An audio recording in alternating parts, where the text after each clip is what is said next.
Airleigh, thank you so much for joining me on Jules FM. Thank you for having me. It's so lovely to be talking to you right now. I watched you with such excitement for you during the Olympics. It was amazing. That experience must have been phenomenal, was it? Yeah, it was probably one of the craziest experiences I've had in my life to date. Yeah, it was a week full of emotion and so many highs and also so many lows as well, personally. But yeah, it was overall amazing, and I honestly loved every bit of it. So yeah, it was really cool. Tell me a little bit about the highs and lows.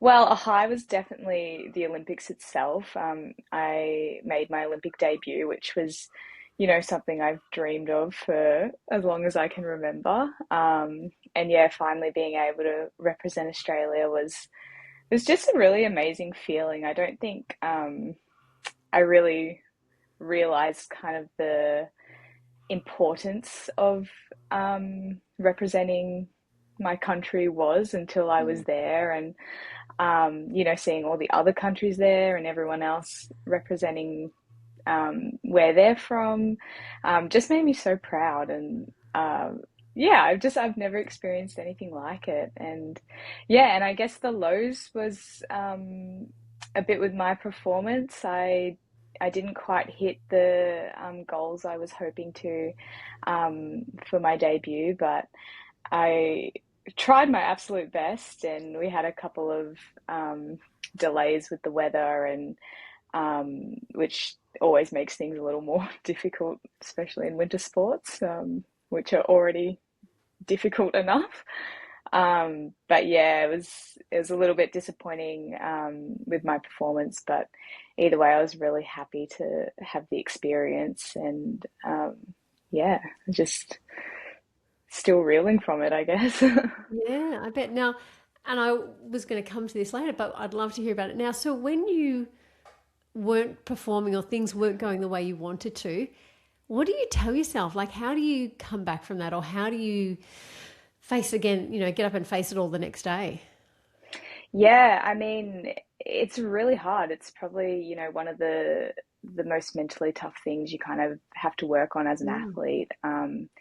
Not every performance you have is going to be your best, even in World Cups and competitions leading into the Olympics. Like I had some really good competitions, and then again, some competitions I missed, and um, yeah, I mean, I work really closely with my sports psych, and we work a lot on being able to bounce back from those disappointments. And a lot of it is just being able to let it go, and Mm. not having it consume you. So, you're already on to the next competition. Like, there's no point thinking what happened in the last competition, because it's a new day, and it's also just the reality of sport. Like, especially winter sport, where there's so many things that aren't necessarily in our control. So yeah, it's super hard. I think it's something that every winter athlete and athlete in general will always be working on, no matter, where they are at in their career. But yeah, you really got to dig deep, and kind of take away the emotion of it a bit, like Mm. have the emotion with it, feel the feelings, but then sort of say to yourself, okay, well, what's next? What's the next thing I need to do? And yeah, and like for the Olympics, obviously I didn't have a great individual event, but I was then a reserve for the team event, and it was having to turn that disappointment around, because then I needed to be ready to step up in the team event if that was needed, which wasn't in the end, but I still was out there having to train, and yeah, I had to put all the emotion of the individual comp aside, and step up for the team, and be there for my teammates who were competing, and celebrate with them, and encourage them. And yeah, so it's difficult, but Mm. Oh, I it's imagine. something you yeah it's something you just you're constantly working on, I guess. And were you able to? Were you able to let the disappointment go? Do you feel like, Yeah, it's difficult. I mean, like, I think it took me a lot, like a bit of time. It's still only been about 2 months post mm, the Olympics, and for sure, I've gone over it in my head, and I've spoken to my team about it, and spoken to my sports psych, and have gotten a lot of support. And like the reality is, like as a high level athlete, you know, it wasn't just another competition in a way, like it was the Olympics. yeah, So, I'm not going to sit here and say that, oh, I'm over it. I'm yeah, completely, doesn't bother me anymore. But um, I've definitely shifted to accepting that that was the day, and that was my performance. And just like, I know that it was one day, and it's not a reflection on me and my entire athletic career. I had a really great lead up, a really great 2 seasons leading into the Olympics, and I think it comes from knowing your potential deep down, and knowing what you can do, that kind of pulls you out of that, like those what ifs, or what could have been, and all of that, to just you know kind of move forward with it, and yeah, just keep going. oh, look, I can only imagine how difficult it is. It's so public as well. You don't get to just have a bad day on your own. You get to Yeah, have a bad day in front of everyone for your country. Like it's a yeah. lot. The stakes are a lot higher. So I imagine it's really difficult. Yeah, I mean, like, I think the most difficult thing for me was I had all of my family there, and all, I'm a very family oriented person, and all I wanted to do was, show them my best. And my family are amazing. They're so supportive, and I could have done anything that day, and they were so happy for me. Yeah. It didn't matter to them the place or the score, or even the jump. It was, the fact I was there. I was competing for Australia. I was at the Olympics. I was giving it a go, and that's all that mattered to me. But oh, that's all that mattered to them. But of course, for me, I would have, I wanted to show them my best, and but yeah, it just wasn't meant to be that day, and that's okay. My parents, they were able to watch another competition, the last one actually leading into the Olympics, and I had a much better result that day. So yeah, I kind of like to think of that, as they have seen me at my best, and I guess they've also seen me at my worst. So, and yeah, and that's sport, I guess. That's it. And they know you and they love you regardless. And Yeah. it's amazing. Have you always did like wanted to be an aerial skier? Is this what you grew up dreaming about? God, no. Yeah.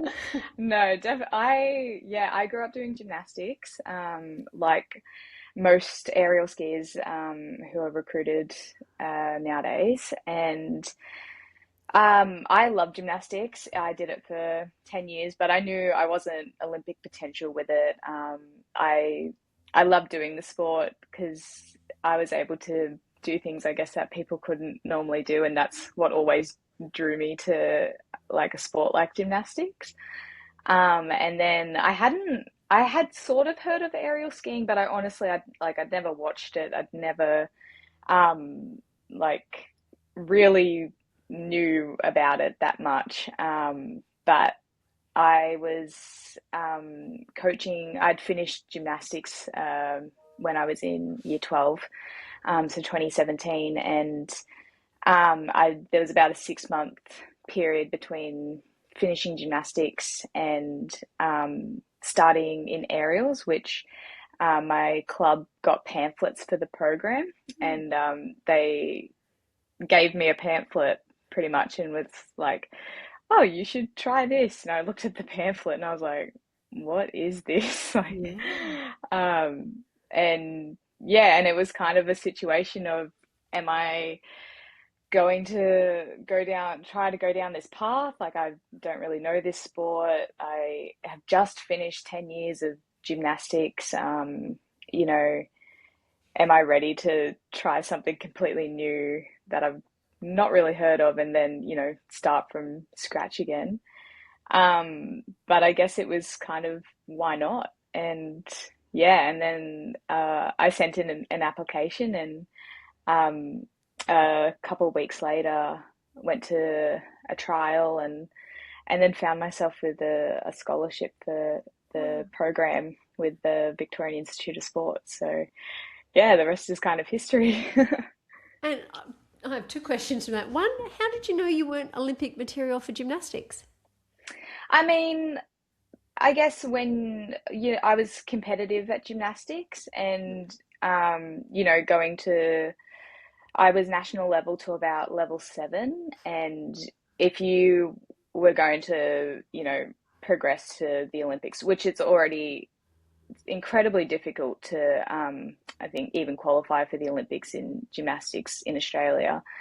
You would have had to be like representing the state on state teams at least, going to national camps, training camps. And yeah, I just wasn't at that level. I was definitely competitive, um, and a part of, I guess, not really being able to pursue gymnastics maybe at a more competitive level was, I moved schools when I was in year 7. My school that I went to, which was in Melton locally, that shut down. It did. And I was Which forced Airleigh and I to, were both at the yeah, time. yeah, yeah, a long time ago Yeah. now. Yeah, so that school shut down when I was midway through year 7. Mm. And it was actually really difficult to get into another school because there was obviously such a influx of students Mm. now. So I ended up at Ballarat Clarendon College in Ballarat, and that was about an hour drive from Melton every Mm. day, there and back.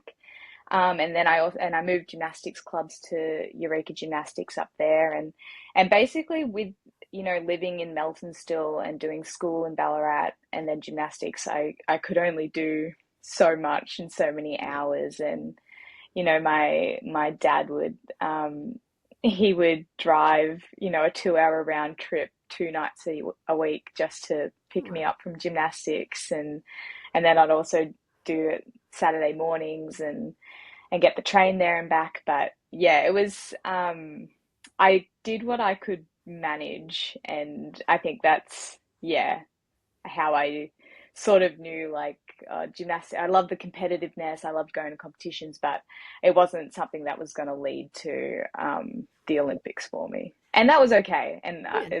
yeah, and I knew that, so it was, yeah, it was Hmm. fine. And so once you started this aerial skiing, did you instantly fall in love with it, or did you love the challenge that came with it, and then did that love of it evolve, or have you just continued it because you were really good at it? Yeah, I mean, I think it was definitely an evolving love. Aerials is very intense, Mm. and can be quite painful at times, both physically and emotionally, I guess. No, but it was, I kind of started out in the program, and you start out pretty much learning to ski. I'd already had some skiing experience from skiing with my family at Bulla, but I was definitely like a recreational skier. I didn't have great technique or anything, but I could get down the mountain, and I loved skiing. So, and that when you first enter the program, it's pretty much just teaching you skiing skills. So, Mm. it wasn't till a year and a half in that I even started doing flips, and it wasn't until 2 years in where you start actually flipping on snow. So it's a very um, slow build up, and yeah, I think my love for it grew, and I loved being an athlete, and I think that's what kind of, drew me to aerials, and drew me to wanting to keep pursuing it, because I've always been very goal oriented, and I think being an athlete, it's, you know, you can have big goals, small goals, all these different goals, and I think yeah, that's kind of what drew me in and kept the motivation to, yeah, see if all these small goals could then lead to my big goal of the Olympics, and it did. I've been meaning to ask this. I've always thought this question, right? When I look at like BMX riders or anyone who's doing like crazy, scary stuff like aerial skiing, there's got to be a first time when you do that crazy jump or the whatever. Like, how does I know you lead up to it? I get that, but there's also got to be that first moment where you're like trying a new skill. Like, what is that like?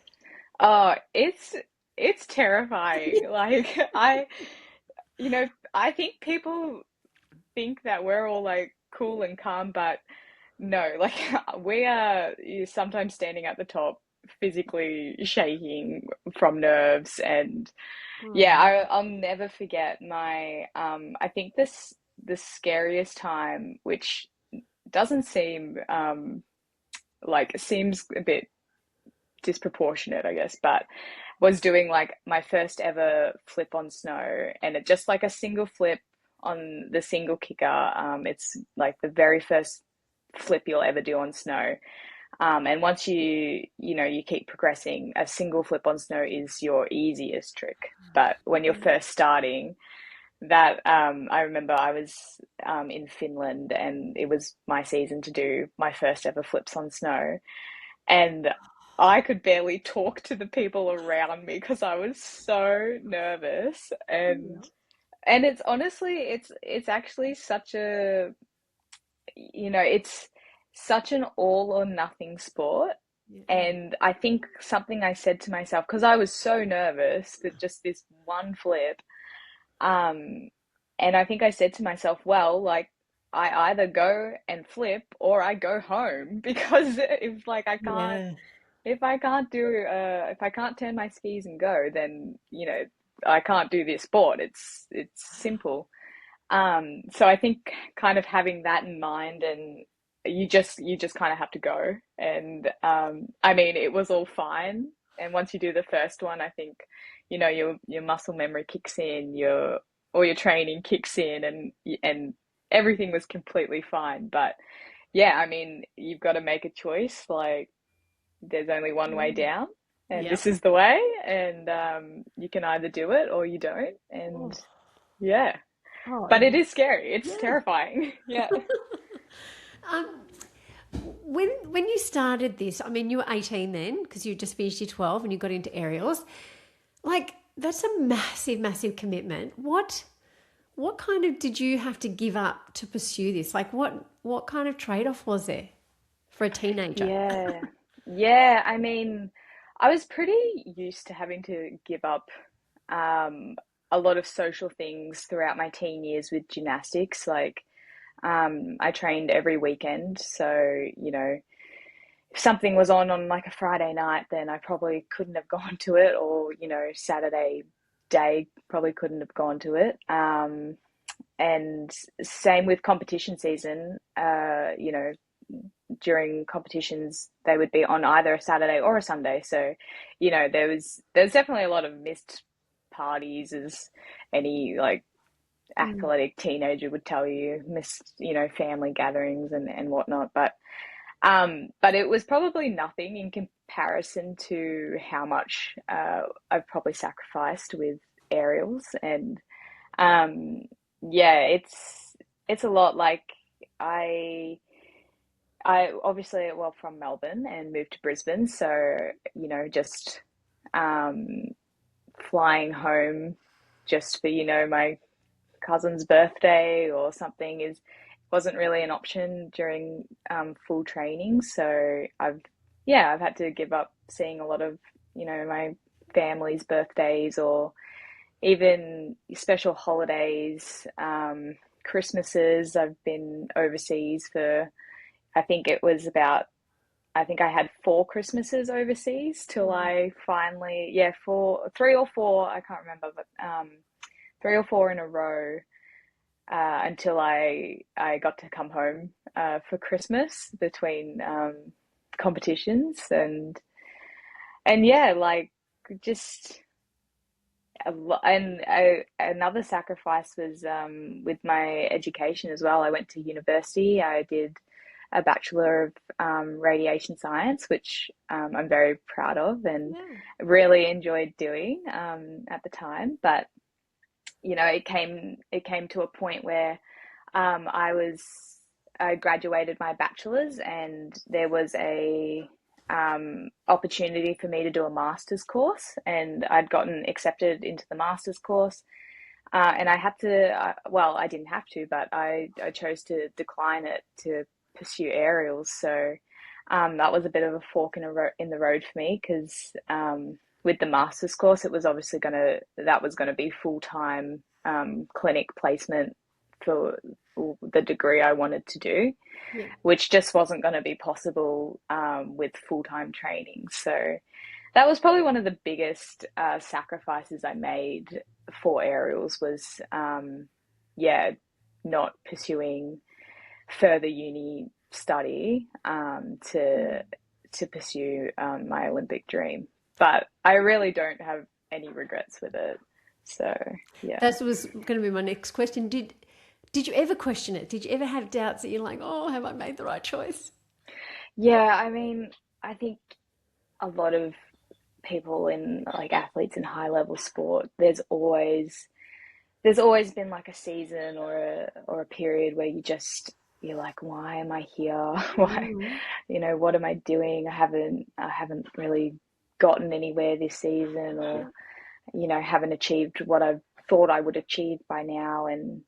Um, and there was definitely a breaking point for me where I wasn't in like I wasn't fully enjoying the program, and I think being able to enjoy what you do is a huge part of your motivation for it, and you know being able to show up as your best self every day. And there was definitely a point where I was like, oh, I don't know, but there was always just a a bigger voice, I guess, in the back of my head that was just like, oh, you can't stop now. Like there's you if you can get through all of this to this point, then there like you just can't stop now. So I think yeah, there was always that kind of inner drive of and maybe stubbornness that yeah, I was like, no, I've got to find out where this can lead. And what was the goal? What is the goal? I mean, are you aiming for some one particular thing? I mean, the Olympics was definitely that was my goal Yeah. for, the last 4 years or 8 years, Yeah. of of doing aerials. And then but the goals also started to shift. I think as I got older, the goals sort of came more to my overall like health and how I approach sport because yeah, and I sort of tried to make like a very conscious decision, 4 years ago coming into this Olympic cycle, because anything can happen with the Olympics and in the lead up, and aerials is pretty dangerous at the best of Mm. times, and it's never guaranteed, and I knew that, and I made a really conscious decision for my.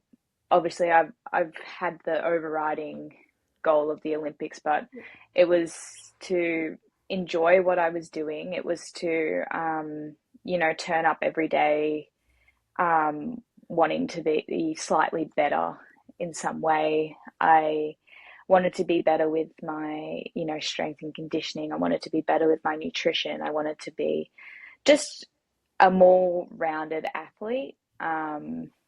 And I think, you know, 4 years can feel like a long time, especially when you're right at the start. Yeah. And, I really had to break down that bigger goal into these to these little goals of, what do I want to get out of this as a person? Not just an athlete trying to go to the Olympics, but yeah, for my like everyday life and being and Yeah. future self and whatnot. And yeah, I think once I did that, it made the journey. It was, it's cliche, but it made the journey a lot more enjoyable and worth it. And Yeah. yeah. Absolutely. And what are your non-negotiables then every day? Like, are there some things that ritualistically you just know I am going to tick these boxes? Yeah, it's, I guess every day when I'm in like a training setting, like I'm working out every day, that's kind of like Mm. a non-negotiable, as an athlete. And, it's definitely important to take breaks when like that it's necessary, and to avoid, overtraining and whatnot. But I definitely think that's become more of a non-negotiable for me, especially Yeah. as I've gotten older, is, even if it's just, it's a day off and I need to go take a walk around the block, or do some yoga or something. I think I have grown to really appreciate moving my body, whether it's, yeah, something like I just need to take a walk, all the way to I'm doing the hardest cardio session of my life with, my team and my S&C coach, and, trying to do that. So I'd say that's probably a bit of a non-negotiable. I'm trying to think And what about what like else would be. recovery or diets or any of that sort of stuff? Are there any non-negotiables in those? Yeah, I mean, I work closely with my nutritionist. I had a lot of goals in that area in the last, cycle, to kind of really understand my habits, Yeah. starting off with, and then, you know, starting to tweak them and change them to get the results that I wanted. And yeah, I worked really closely with her, and, trying to focus on not being perfect in a way, but making, the right changes, which, is always can be a struggle. But once you start doing it and, kind of get a bit of consistency with it, it definitely gets a bit easier. Mm. I wouldn't say I have any like hardcore non-negotiables with Okay. like my diet, Yeah. but um, definitely focusing on the appropriate like, fueling around training is, well, that would be like a Yeah. non-negotiable. And yeah, and with recovery, I love foam rolling, so I'd say that would be my non-negotiable. So is my husband. Always, yeah, always foam roll. I Yeah. love foam rolling, so Nice. yeah. Excellent. Um, so what's the best advice you've been ever been given? Oh, best advice. Hmm. Hmm, that's a good question. Probably just, oh, I think the best advice is probably from my mum. Yeah. And it's this saying that I love, and I often try to use it, if I'm like nervous about something. But it's, you don't ask, you don't get. And I really love that advice because I think it applies to, so many areas in life, and not just being an athlete. But if you don't ask, some people are not just gonna give you things, and you can't always expect people to maybe show up in the way that you're expecting them to. And Yeah. I think it comes back to, you've got to be, your own cheerleader. You've got to be your own, motivator. And yeah, if you don't ask for something, then you might not get it anyway, Yeah. but at least you've asked. And Yep. yeah, That's so very true. yeah, Agree. that's probably one of my favorite of advice, pieces of advice. So Nice. yeah. Is there one cost of pursuing aerials that most people wouldn't see from the outside? Oh, yeah, there's definitely a monetary cost for sure that I think, Okay. yeah, I think there might be a bit of a misconception that, Olympians are well off, or Olympians are, they must be rich or something because they're an Olympian.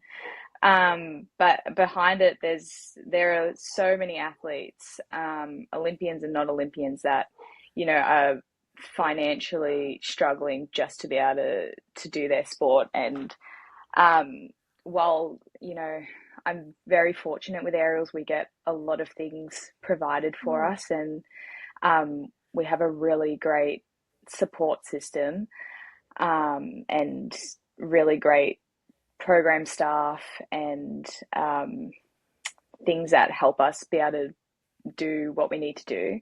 But there's still a huge financial component to it. There's, if you're, depending maybe what contract levels you're on, Mm. there could be flights for the whole season that you need to pay for, Wow. especially when you're starting out. Definitely when you're starting, and you're going skiing, which you go for maybe 3 months at a time, Mm. and you've only just started in the program, so you're trying to like work your way up in a way. Yeah, like, got to pay for all of those flights, and Wow. food and everyday expenses, and also all the equipment as well. Especially starting out is probably the biggest, um, I guess, financial sacrifice, because you've got to Mm. buy, you know, all equipment for water, which is, Yeah. you know, boots, skis, Wow. wetsuit, life vest, helmet, mouth guard, second pair of skis, different training suit if it's too hot, Wow. all those things. And then on snow, it's kind of the same. You've got you know, two pairs of skis, boots that are custom fitted to you, which you that also costs money to go get things custom fit. Um, Yeah, our uniforms are provided, which That's is good. amazing. Yeah, Yeah. yeah, yeah. It's amazing. But yeah, like all your accessories, your glasses, helmet, thermals, layers, all of that. Yeah, so it can be huge, especially as Mm. an athlete who's just starting, and you don't even really know yet if No. this is Yeah, you didn't something realize. that, yeah, if it's something that you're going to continue with, or not. So yeah, there's definitely a huge sacrifice there. And I think, like, I guess another cost people might, or people would probably like assume, but maybe not always see, is just like your physical um, well-being in a way. Aerials is super high impact, and um, can definitely wear the knees down a little bit sooner than what you might Yeah. hope. Yeah. Yeah, yeah. Absolutely. And I know, I think I've read somewhere that usually aerial skiers retire-ish mid-30s. Does that sound about right?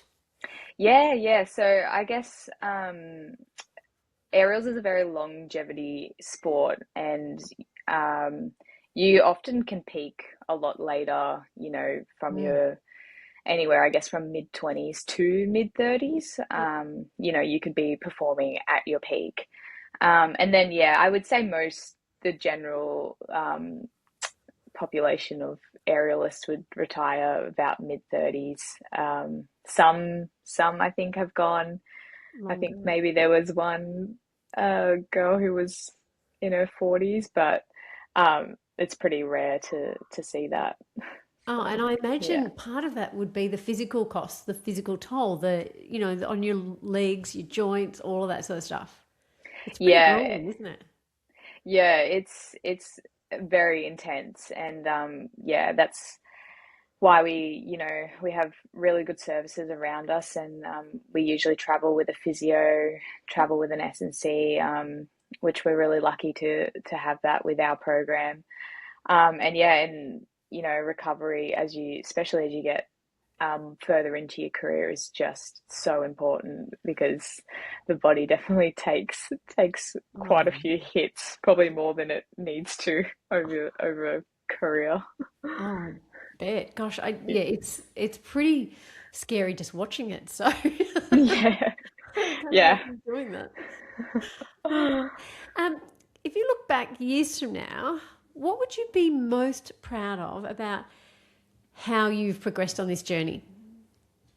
Oh, yeah, I think, yeah, I mean, it comes back to, I guess, what I was saying before. And I think the older I've gotten, the more I've appreciated um, getting to be an athlete because it was something I always, wanted to do and um, I always loved doing. But I think when you're, younger, sometimes you don't really appreciate it as much, and you're just hanging out like for a day off, and you can't wait to there's a break in training, and while those things are still very true, um, I think I didn't I wasn't as like grateful for the Mm. opportunity when I was younger as I am now, and I think it comes from obviously a lot of my peers and my friends, who work normal jobs and are in, or they've studied, they've gotten a degree, now they've got a job.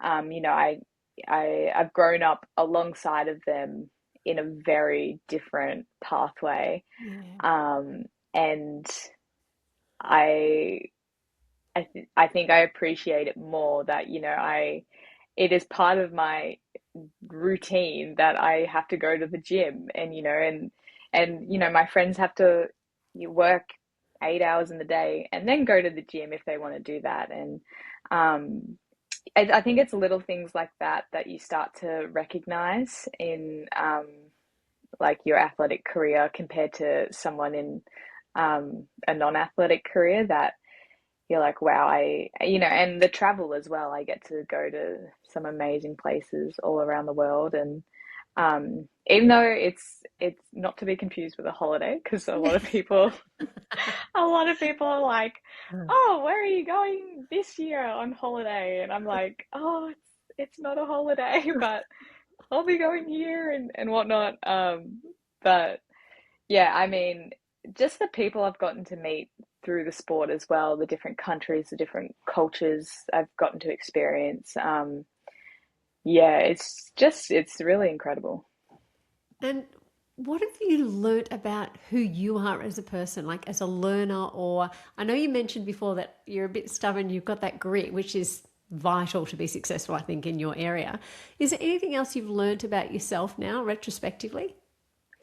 Yeah, I think I've learnt that I'm a very emotionally deep person. Yep. I think being an athlete at a competitive level, like in your mid 20s, I think, it's so much different to doing like a competition at 16 or a competition like in primary school or something. And I think I've learned that um, I feel things very deep, and um, I've had to learn sort of how to be able to control that in a way to, Mm. because some situations like you don't want to be super emotional about, and you don't want to have that emotion sort of get the better of you. So but I've then also, on the other hand, have learnt to really embrace it and embrace things that just make me cry, or being super bummed about a competition result, or I think learning to embrace that emotion has also really helped me like keep going and turn that into results that I do want, and yeah, and I guess achieving what I wanted to achieve. So yeah, I'd say that's probably what I've sort of learned about myself, is that I'm more Yeah. emotional than I thought. And that's, I love that you've learnt to embrace that and use that to your Yeah. advantage. Like, because it's definitely not a negative, it's just who you are. No, no, for sure. And, you know, I think that's one of the best things I could have learnt, because if you know, I'm someone who has to say what they're thinking, say what they're feeling. I have to say, I have to get it out there. otherwise it bottles up inside, and Yeah. that's like so not good for me. And yeah, and I think I've had the right support staff around me, and family, and all of that to be able to say to them, like, look, I need to call you, and I need to talk to you about this, and I need to get this off my chest, and or I need to speak to my sports psych. I need to put everything out there with no judgment, and at the end of the day, then I can move on and feel better. And I think the sooner I was able to realize that's what I needed to do, as opposed to, keeping all these emotions bottled up, not wanting to say the wrong thing around the wrong person, and try and sort of tiptoeing around, what the fact was or what was bothering me. Yeah, like it's helped me so much in my career to, yeah, recognize that, and then um, use it to my advantage in a way. Absolutely embrace that. Now, I'm guessing just from our conversation already, success looks very different to you now than it did when you first started. What does it look like? Like, can you share that comparison?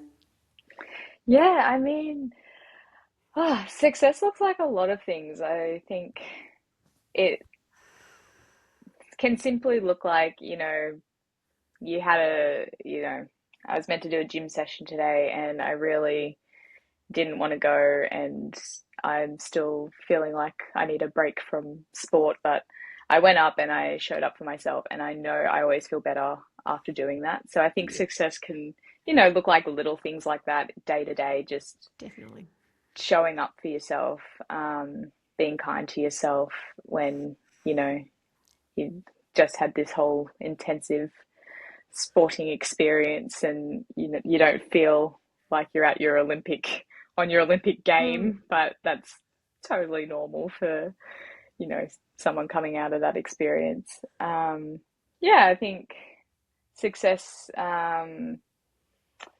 Yeah, I think it looks like just trying to be your best self in a way, and it'll always be a certain goal, I guess, but again, it comes back to the journey to that goal, Yeah. um, and whether, yeah, you're happy with, um, you know, what you've done to get there, as opposed to, like, you know, did you get there and you hating it all, or Mm. did you not make it, but you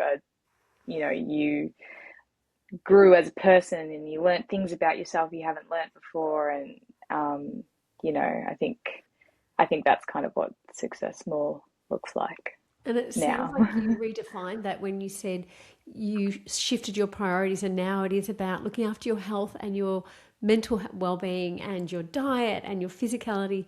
And that's that journey, isn't it? Like, it's not the medals. Yes, they'll be great, they'll be amazing, but it's not, that's not the Yeah. goal anymore, I don't think, is that? Yeah, I mean, the I had like a pretty big turning point about, yeah, two years ago. I was starting to do World Cups more consistently, and I was also getting a lot more knee pain. And I went away for the season after pretty much kind of a year of having this knee that wasn't quite right, but I could sort of train through it. I could push through it, as any athlete probably will. Mm. And I went away and I did two competitions, and I was coming home for Christmas, and I was in absolute agony with my knee, and pretty much needed to make the call to then not go back overseas. Obviously, speaking with my medical team and physios and doctors, I went and got some scans, and yeah, the knee wasn't quite right. And so, yeah, instead of going back overseas to continue the rest of the World Cup season, I then found myself in Canberra, doing rehabilitation at the AIS for about 4 months. So, and that was kind of the turning point for me with um, previous to that, I wasn't getting the results that I knew I could get, and I wasn't necessarily doing the jumps I knew I could do. And as much as it sucked, rehab is, it's always hard. It's it really pushes you, I guess, mentally as well as physically. Mm. Um, but that was kind of the turning point where I had 4 intensive months with the team there to sort of start shifting my focus and start to. That's where all those I guess mindfulness came in with my physical body and my diet and my S&C, because now it wasn't just about performing, but it was about preserving my Mm. knees and getting them to a point that I could even compete again. Because I didn't even know at that point. I was in so much pain. I was like, oh my God, I don't even know if they'll be able to hold up Wow. till in for 2 years time for the Mm. Olympics. So it was this big kind of shift in trying to, yeah, get myself physically right, but also and mentally, emotionally, all of that. So I could ensure I'd be able to walk in like 20 years time, not just be Yeah. able to, go and do the Olympics and Yeah. whatnot, but actually, start to think, okay, like this is going to have long-term effects if I don't sort of try to narrow down, things I can do, Mm. which like a lot of it includes strengthening, all the muscles around my knees. Yeah. And that's something I constantly work on today and, is in every gym program I do, is always, warming up appropriately and doing those exercises. So yeah, I guess that was a big turning point. Yeah. And yeah, and after that, the 4 months, I went back to training, full training, and I went overseas and I had the best season I'd ever have. I'd got my first podium, I'd had multiple top tens, and it was just, I said, it was funny at the end of the season, I said to my coach, I was like, oh, that this season felt like it was like the season for my soul. Yeah.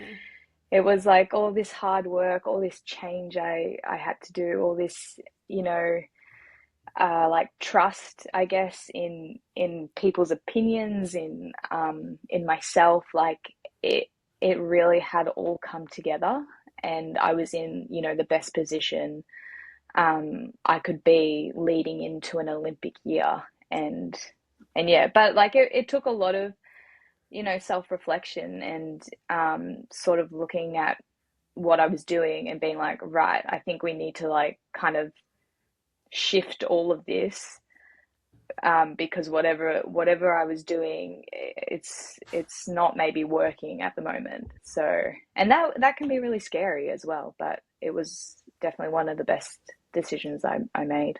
And just obviously having that courage to pivot where you needed to Yeah, and yeah, take a different direction. It wasn't what you imagined and wow, the trust yeah, and yet look what happened, that's yeah, incredible.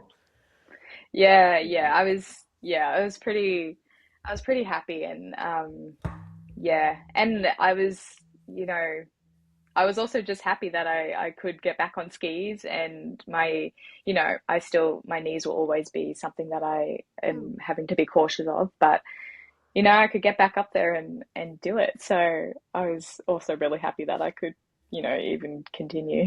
Whole new level of gratitude too, probably just, oh, Yeah, thank God. yeah, yeah. Yeah, absolutely.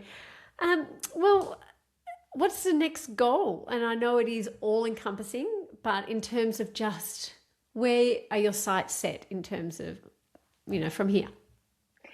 Yeah, I'm taking probably a little bit of a break at the moment. Like I said, it was a very intensive Mm. um season leading into the games, and then obviously the games happened, and aerials has been, my whole life for the Yeah. last 9 years, and especially the last 4 years. So at the moment, I'm kind of doing a little bit of self-discovery, I guess, and um, trying to sort of find maybe a passion that's Mm, not necessarily skiing. okay.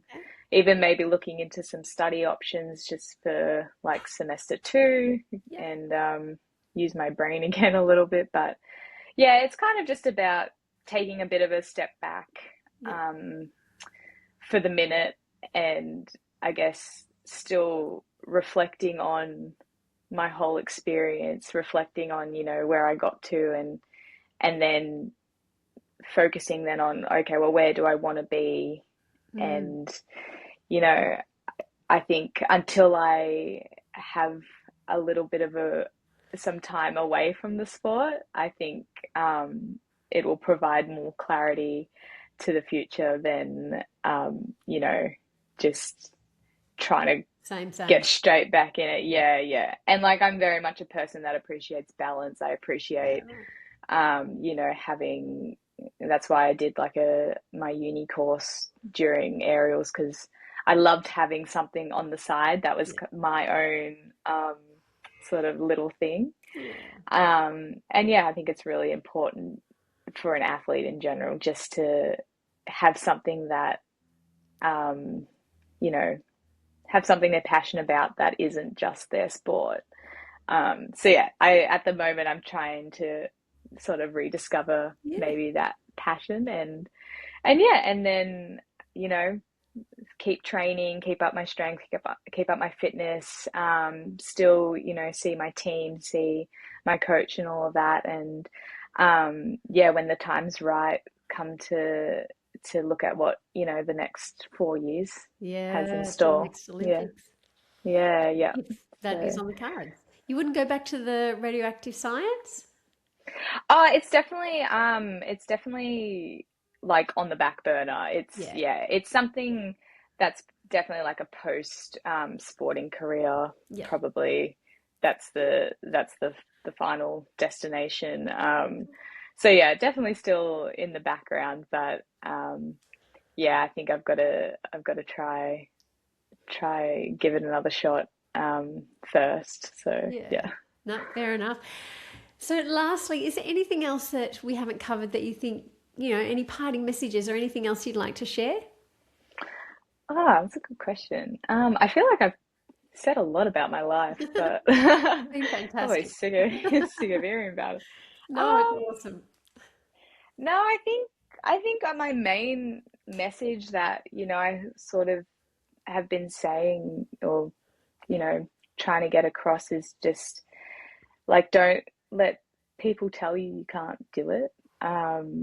If you've got a goal in mind, and just give everything you can to do it, like find the right people. I think that's for anybody chasing a goal, chasing a career, whatever it is in life, having the right people around you is absolutely essential, and there is no way I would have gotten even close to the Olympics if it wasn't for the people I had around me supporting me, not just within the team but outside of the team.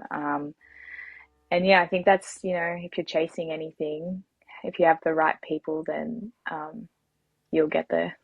I think So, that's the best possible advice. And obviously, hopefully it's something they're super passionate about because I think otherwise it's hard to pursue too, isn't it? So, yeah, yeah, for sure. but Yeah. no, that's awesome. And Ellie, thank you so much for representing Australia so competitively and being Oh, such an thank you. amazing ambassador, and also for joining us today. So, whatever your future holds, I know it's going to be amazing because clearly you have got what it takes and you're prepared to do what you need to. So, Yeah, thank you so much for having me. It's been great.